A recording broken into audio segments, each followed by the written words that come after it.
What up? This is the United Underground, and I'm here with ksinkasdeya. What's good, man? How you doing? I'm doing well. How are you, man? I'm doing pretty good myself. So, tell us a little bit about yourself, where you're from, and what initially got you into making music. Well, honestly, I'm from Pennsylvania. I'm actually from a little small town people don't really know about. It's like called Coatesville. But yeah, like I'm from Pennsylvania. What got me into making music was just like feeling like I really had nothing else to turn to. You know what I mean? Like I always felt like I was alone. So I had to really find something because, life is difficult, feel me? So it's like a outlet. It's like therapy for me. So that's what got me into making music. And I also wanted to make music not only for myself but for other people, because having that shit for myself to vent to, I could make something for other people to vent to, you know what I mean? So that's why I make music. Okay. And who would you say your top three inspirations are? Honestly, I like Tupac, Biggie, X obviously, and Mac Miller. Mac Miller, Earl Sweatshirt too. You said three, but I ain't gonna lie, there's a few more. Tyler, yeah. Okay. And why would you say those are your inspirations? Felt like I could relate to most of them, especially X. You know what I mean? Like X really brought out that emotion in music. You know what I mean? Like when you hear him, you can actually instantly connect to it. So I felt like I was. The more that I felt alone, the more that I would listen to him, I would be able to feel like I wasn't alone anymore. You know what I mean? So he really inspired me to really changed my approach because I used to be making dumb music. I'm not gonna lie, I was making a lot of auto tune stuff. I was trying to be like every other rapper. And when he was still alive, he was telling other people like be yourself. Like I never actually spoke to him, but he actually was like telling people to be themselves and to only follow their goals. And I was like, I need to actually listen. So he inspired me to actually find my own style a little bit more. And I'm heavily inspired by him, but other artists as well. Okay. So, in terms of you making the same music, what stigma is your music now that's different from when you made music that was the same? Well, when I really, really first started getting into music recording, actually, I was a clone. Not gonna lie, I was trying to be just like X. You know what I mean? Like, I'm pretty sure everybody who was inspired by him at that point was. And I was one of those. I was one of those people. And now I just found a lot of different styles that I've been doing. Like, there's a lot of music that people haven't heard that I've been doing. I do a lot of different things now. I tried to do country. I tried to do like have you ever heard of Hobo Johnson? I'm like inspired by him. He has really great music, but as far as like what I was doing before, I was just being a clone, just trying to sound like him, do everything like him. Now I'm just like I found my own style. I'm still inspired by him, but there's not that much more music that's really gonna sound like his, you know what I mean? Like if you listen to my old shit, if it's even up, you'll hear the difference in how I am now. Okay. How would you describe your music to people who have never heard of you before? Very dark and sometimes very confusing to listen to. I have an EP out. It's called Stoned Out Philosopher, and I basically made it when I was high, extremely. So it's confusing. You know what I mean? It's not for some people, but some people can actually connect. You know what I mean? It's for the real ones. It's for the broken. That's why I make the music. Okay, okay. And what messages do you convey in your music? That you're really never alone. You know what I mean? Like if you're listening to my music and you find me as an artist, you can also find me as a friend. You know what I mean? Like I don't just make music for people to just listen to. If people find me on Instagram or they find me on any other social media and they want to have a conversation, they can have a conversation with me. You know what I mean? Like I'm like a friend. I'm a friend to all. I'm not no artist that doesn't like to connect. You know what I So mean? you say that you're close with your supporters, like you talk to them. Yes, exactly. My biggest supporter, I literally send him a whole bunch of unreleased music, and he's not even from where I'm from. He's from the UK. He's like he's a good dude. He's a really good kid. But yeah, a lot of people, you know, I'm actually cool with. Okay. And then what are your goals towards the end of the year? My goals to the end of the year, honestly, to just perform. I performed before, but I got to perform more, you know what I mean? So I'm trying to get myself more out there.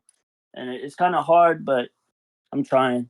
What do you feel like you struggle with the most? Financial stability and like, understanding the music game, like understanding how to really get venues, like, and get myself to be able to perform. Like, without a manager, this shit's difficult. I'm not gonna lie. Doing this on your own is difficult as fuck. So Do you feel like you need maybe a manager or a management team or an A&R? yeah, I know for a fact I would need a manager because this stuff is not easy. I need someone Definitely that can not. tell me when to post, who can help me like promote, you know what I mean? Because I'm constantly just posting. I need to stop that because like it's draining my energy. You feel me? Like the more that I make stuff, the more people don't listen. And it's because of the simple fact that there's so much songs on my SoundCloud that it's crazy.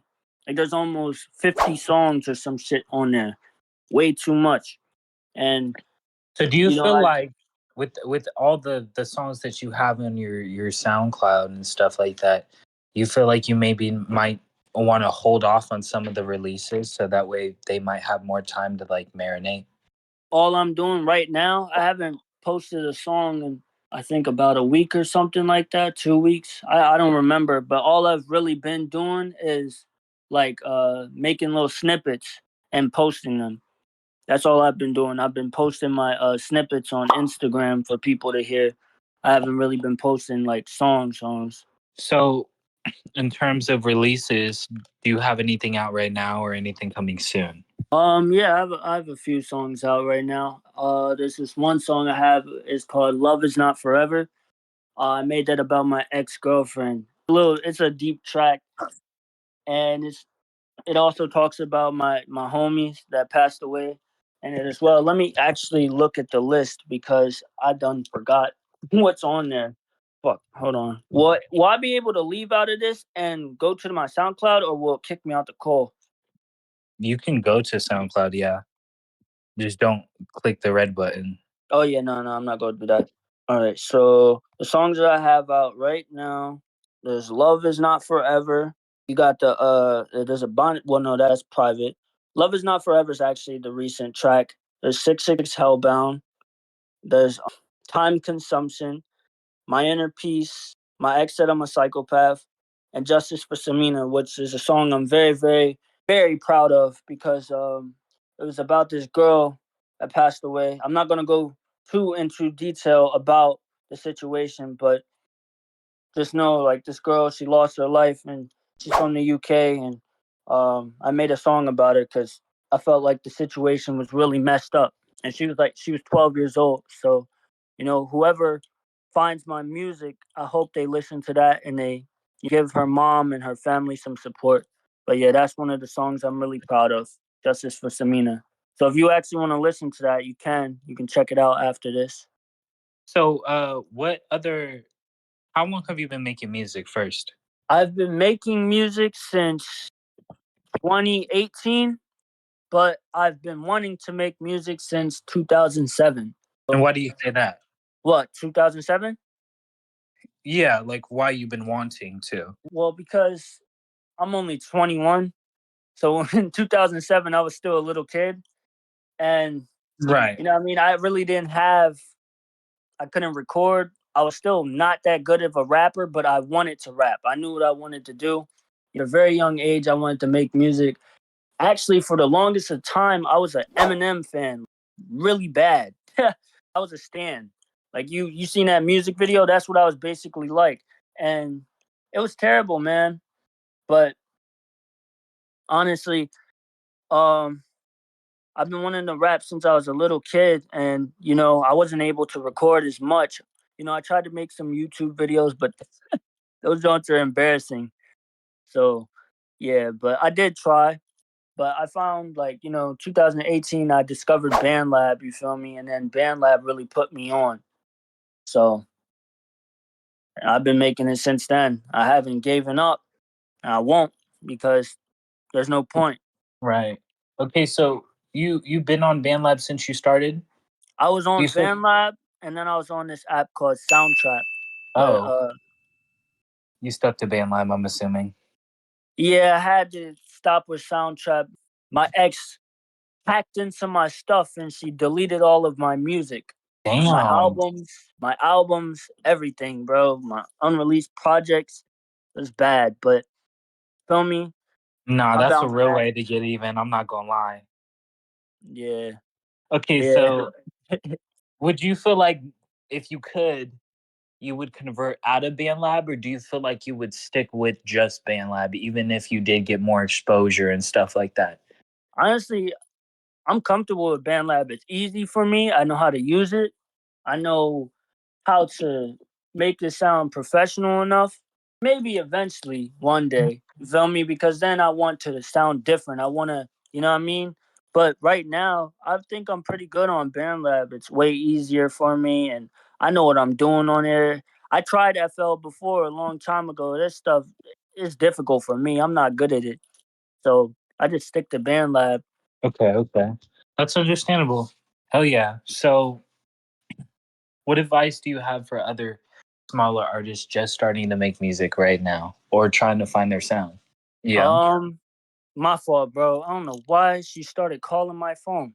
My fault. My advice for other artists, you said? Yeah. Other smaller artists either just starting out or trying to find their sound. Honestly, to just be themselves, and to keep on going for real. Don't give up on what they're doing. Even if they think about giving up, don't. You know what I mean? And if they feel like they want to give up, and they really feel like they can't really control their mind of uh the temptation, then they can, try to talk to me, and I can try to give my best advice, because I don't want to see anybody give up, because I know it's like to want to give up on a dream because of feeling like failure, you know what I mean? So I want people to realize that if they want to give up, they shouldn't. So if they my fault. My mind's at a blank. But yeah, people who just, the music they want to make, just keep on going. Simple. You. Well, what is something that you don't like about the underground? Something I don't like about the underground. Yeah. Mm, I feel like there's a lot of people in the underground that actually don't really take their fans as serious. I feel like some people are literally too egotistical to the point where they don't even want to even try to connect with their fans, if that makes sense. I've experienced it from being, influenced or inspired by other underground artists, and I feel like it's not cool. You know what I mean? Because like it's like you're forgetting where you came from. You started off as a fan of somebody, and you knew what it felt like to feel like neglected, and now you're doing the same thing. I don't like that. So that's what I don't like about the underground. To be honest, I'm not gonna throw out any names. You know what I mean? But feel I me? mean, you can if you want. No, I'm not doing that. All right. Well, what is something that you feel like you could improve on as a whole? My mind. I feel like, because my mind is very, very dark, and I've been to a very dark place. And in order for myself to evolve as a person and to help other people evolve, I gotta fix myself. Because if I don't, then I'm gonna have, like, the people that end up looking up to me, when they do, they're gonna end up faltering. And I don't wanna see people falter, and especially because of me. Now I mean, I wanna help everybody evolve in a way. So I feel like Do that's you what I can improve on. do you arguably agree that maybe within the dark music that you make, it influences your mind? Nah, to be honest, it calms me down, because it's better than just going outside and doing something reckless. Because whenever I'm in a dark space, I record, and when I record, that's when it's like I'm getting everything out. It's like stress. It's like a stress relief. So it kind of calms me down. To be honest, Well, I have one last question for you. Yeah, Is there anything that you would like to say to fans, family, haters, people who don't even know you? of course. My fans, I love you. You feel me? And I appreciate you for listening to me and supporting me and, not giving up on me, especially through everything I've been through. My haters still love y'all too. Because if I didn't have y'all, then I wouldn't be improving as an artist. And my family, to some of you, fuck you. But to most of you, I love you.